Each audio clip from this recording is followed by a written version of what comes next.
बिस्मिल्लाहिर रहमानिर रहीम आऊज़ु बिल्लाहि मिनश शैतानिर रजीम बिस्मिल्लाहिर रहमानिर रहीम अस्सलामु आलैकुम या रहमतुल्लाहि वा बाराकातुहू। हे जगतबासी, আজকে আপনাদের সামনে উপস্থিত হইলাম সিয়াম সাধনার মাস, এই রোজার মাস। এই রোজার মাসে আপনাদের সামনে হাজির হইলাম।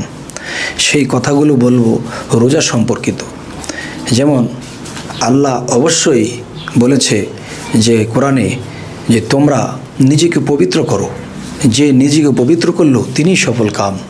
তাহলে সেই সফল কাম হতে হলে আমাদের কি করতে হবে? যেমন আমরা ওযু করতেছি এবং নামাজ পড়তেছি, আল্লাহর ইবাদত করতেছি, সে ওযুটা হলো কি?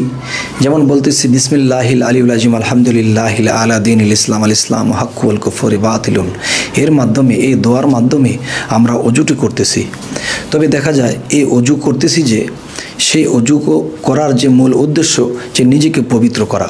তাহলে এই ওযুটা দিয়ে আমরা দেহের পবিত্র করেছি, কিন্তু আত্মার পবিত্রতা কোথায়? আত্মার পবিত্র যদি আমার না হয় তাহলে এই দোজক ভোগ আমাকে করতে হবে। কারণ মানুষ যখন মারা যাবে তখন সেই মানুষটা কিন্তু দেহের সাজা হবে না, সেই মানুষটার সাজা হবে আত্মার। তবে আমাদের এই আত্মা, মন, প্রাণ যা কিছু চায় তাই আমরা খাই, যা ইচ্ছা মনে তাই কিছু করে ফেলি। কিন্তু এই রমজান মাসে আমরা যা ইচ্ছা তা করতে পারবো না, আমরা সমস্ত আল্লাহ ও রাসূলের আইন অনুসারে চলব। এখন দেখি রোজার যে একটা বিষয়, যে না খেয়ে থাকা, উপবাস করা। আমরা যখন উপবাস করব তখন আমাদের মনে, আমাদের প্রাণে এমন একটা জিনিস কাজ করবে যে আমাদের মধ্যে যে পরমাত্মা বা রূহ বা পরমাত্মা যে আমার মধ্যে আছে, সেই রূহ বা পরমাত্মা চাপ খেয়ে থাকে মানব দেহের ভিতরে। কীরকম? যেমন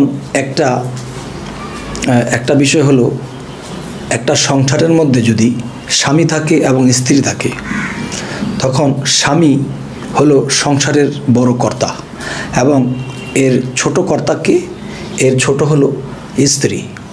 এখন দেখা গেছে যে সেই স্ত্রী এবং স্বামী তারা ফ্যামিলির মধ্যে ছেলে মেয়েদের কাছে সবার চেয়ে দামি।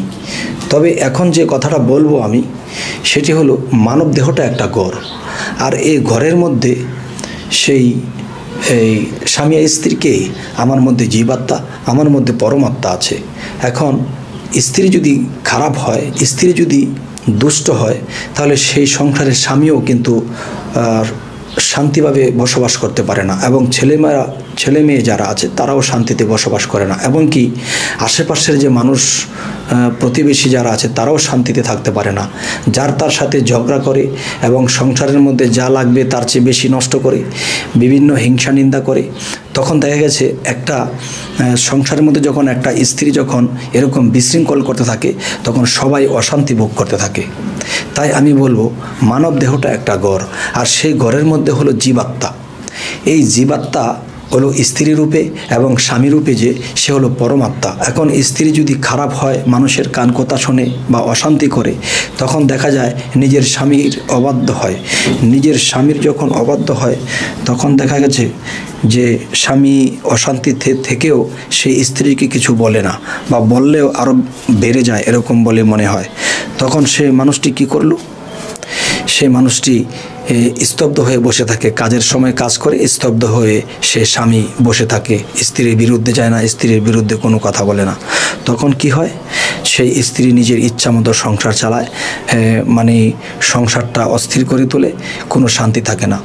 তখন দেখা গেছে যে এক সময় নিজের ছেলে মেয়ের মধ্যে, মেয়েরা যারা আছে, মেয়েরা মায়ের কিছু বাতাস পেয়ে যায়, আর ছেলেরা যারা আছে বাবার কিছু বাতাস পেয়ে যায়। তো বাবার যদি চরিত্র ভালোও থাকে, এখন দেখা যায় অশান্তিতে এই সংসার কাটে। তাই আমি বলতে চাই, মানুষ যখন রোজা রাখে তখন জীবাত্মাটা দুর্বল হয়। জীবের খাদ্য কি? পানি খায়, বা জীবাত্মা বাঁচে পানির দ্বারা। এখন দেখা গেছে বিভিন্ন খাদ্য খাবার যখন খাওয়া হয় তখন জীব এগুলা খায় এবং জীবের শক্তি বাড়ে। জীবের যখন শক্তি বাড়ে তখন জীবের সাথে 6টা রিপু এসে মিশে। 6টা রিপু কী কী? কাম, ক্রোধ, লোভ, মোহ, মায়া, মাৎসর্য।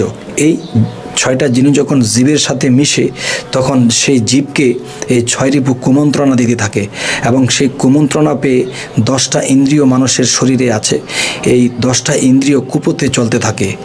তখন দেখা যায় এই দেহরাজ্যের ভিতরে বা এই দেহগড়ের ভিতরে যে 6 রিপুর কথায় মন চলে এবং মনের কথায় যখন সেই জীবাত্মাটা চলতে থাকে তখন এই সংসারে বিশৃঙ্খলা দেখা যায়। আল্লাহ খোদার নাম নেই, হিংসা নিন্দা করে, এই সেই করে। তো আমি বলতে চাই যে আল্লাহ যে এই রোজা রাখার কথা বলেছে, এই রোজা যারা করবে তারা কোনো একদিন দেখা যায় যে এই জীবাত্মাটা দুর্বল হতে হতে 6টা রিপু দুর্বল হতে হতে 10টা ইন্দ্রিয় যখন দুর্বল হতে থাকে, দুর্বল হতে হতে হতে হতে এমন একটা পর্যায়ে চলে যায়, তখন দেখা যায় কি যে সেই জীবাত্মাটা আস্তে আস্তে সোজা হতে থাকে এবং সে কুপথে চলে না, সুপথে চলতে থাকে। তখন আস্তে আস্তে আস্তে আস্তে দেখা যায় 10টা ইন্দ্রিয় আর লড়তে চড়তে পারে না এবং 6টা রিপু আর কুবুদ্ধি দিলেও কাজ হয় না। তখন জীবাত্মা আস্তে আস্তে দেখা যায় আল্লাহর পথের দিকে যায়। আস্তে আস্তে তার কুকর্মের কথা মনে পড়ে আর চোখে পানি আসে, কেননা সে এখন দুর্বল হয়ে পড়েছে। তো আল্লাহ রোজা রাখার কথা এজন্যই বলেছেন যে আল্লাহ রোজার পুরস্কার আল্লাহ নিজের হাতে দেবে। তাহলে নিজের হাতে যদি আল্লাহর রোজার পুরস্কার দেয়, তাহলে সেই মানুষটি সেই রোজার পুরস্কার কখন পাবে? যখন তার এই রোজা সহিশুদ্ধভাবে হবে এবং তার জীব আত্মাকে যখন সে না খাওয়াইতে এমন একটা পর্যায়ে চলে যাবে, যখন 6 রিপু এবং 10 ইন্দ্রিয় আর কাজ করে না, তখন সেই জীবাত্মার চোখে যখন পানি আসতে থাকে, তখন বাস্তব জগতে আমাদের চোখে পানি দেখা যায়। তখন দেখা যায় সেই পানি পড়তে পড়তে পড়তে পড়তে এমন এক পর্যায়ে চলে যায়, তখন আল্লাহ বলেছে, আল্লাহও তার প্রেম দেখে, তার ভালোবাসা দেখে, তার আকুতি মিনতি দেখে তখন আল্লাহ যে কাহারু হয়েছিল, আল্লাহ আস্তে আস্তে সেই কাহারু ভাবটা কমে গেছে। তখন তার দিকে দয়ার নজর এসে গেছে। যখন আল্লাহর দয়ার নজর এসে গেছে, তখন রোজার শেষের দিকে আল্লাহ কোনো একদিন কোনো একটা বিষয়ে যে কোনো উসিলায় তাকে আল্লাহ রুহানিভাবে তাকে পুরস্কার দান করবেন। তবে কেউ এই পুরস্কার পেয়ে বুঝতে পারে, আবার কেউ বুঝতে পারে না। এই জন্য বলি, মানুষ যখন সাধনা করবে, সেই সাধনাগুলো করতে করতে করতে করতে একটা সময় দেখা যাবে যে সেই মানুষটি আল্লাহর পুরস্কার যে কিভাবে দেয় তা দেখে বুঝে নেবে। আর এই বোঝার বিষয়টা খুব কম। তাই আমি বলবো, এই পৃথিবীতে আমরা এসেছি, যতদিন বাঁচি আমরা শুধু রোজার মাসেই কেন রোজা রাখবো, আমরা অন্য সময়ে উপবাস করব, রোজা রাখবো আল্লাহর স্মরণে এবং চোখের পানি বেশি বেশি ঝরাবো। তাহলে আল্লাহর অবশ্যই মায়া হবে, আল্লাহর অবশ্যই দয়া হবে। তাই আজকে যে কথাটি বলেছি, এই কথাগুলো বলার উদ্দেশ্য হলো, আমার আজকের এই কথাগুলো, আজকের এই বয়ানগুলো আপনারা শুনে যদি রোজাগুলো সহিশুদ্ধভাবে করতে পারেন, তাহলে আমার জীবন ধন্য হবে। আমি কি পাবো আমি জানি না, আমার কিছু পাওয়ার দরকার নেই।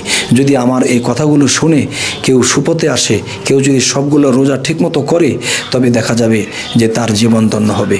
এবং আমি যে বলেছি, আমার কথায় যদি কেউ মেনে এই রোজাগুলো সহিশুদ্ধভাবে করে, তাহলে আমার জীবনও ধন্য হবে। আল্লাহর কাছে আমি বলতে পারবো যে আল্লাহ, আমার এই কথাগুলো শুনে একজন মানুষ তোমার দিকে অগ্রসর হয়েছে, তার ভিতরে যে প্রত্যেকটা মানুষের মধ্যে শয়তান আছে, সেই শয়তানকে দুর্বল করেছে, এবং সেই শয়তান যখন দুর্বল হয়েছে, তাহলে আল্লাহ সেই রাসূল রূপে সাক্ষাৎ দেবেন। আর সেই সাক্ষাতেরই আরেক নাম হলো মেরাজ। তাই বলি, আমার এই কথাগুলো যদি আপনাদের ভালো লাগে, তাহলে আশা করব ইনশাল্লাহ আপনারা আমাদের এই চ্যানেলটিতে আরও বহু ভিডিও আছে, বহু আলোচনা আছে। যদি আপনারা চান যে আমরা সেই আলোচনাগুলো শুনব, তাহলে আমাদের এই চ্যানেলটি সাবস্ক্রাইব করুন। এর মাধ্যমে আপনারা আমাদের বাকি ভিডিওগুলো পেয়ে যাবেন ইনশাল্লাহ। আজ এই বলেই রাখছি, সকলেই ভালো থাকবেন। আল্লাহ হাফেজ।